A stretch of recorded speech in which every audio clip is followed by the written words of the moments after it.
Hello everyone, I'm John Rose Trepeso from Section 4 CRBO1 and this is my mini blog about forensic ballistic.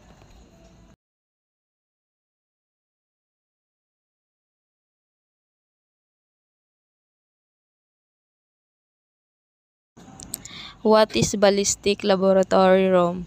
A ballistic laboratory room is a fortified, technological advanced environment where the science of motion, force, and impact comes to life. Why are you most excited to try this laboratory?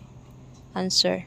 I'm most excited to try this laboratory because it offers a hands-on opportunity to apply the theories and concepts I've learned in class to real-world scenarios. What skills do you expect to gain from laboratory? Answer. I expect to gain technical skills such as evidence collection, documentation, data analysis, and possibly forensic techniques like fingerprinting or DNA analysis depending on the laboratory. How will these skills help you in your criminology journey and future career? Answer. These skills will provide a strong foundation or any career path in criminology, whether in law enforcement, forensic science, criminal profiling, or corrections.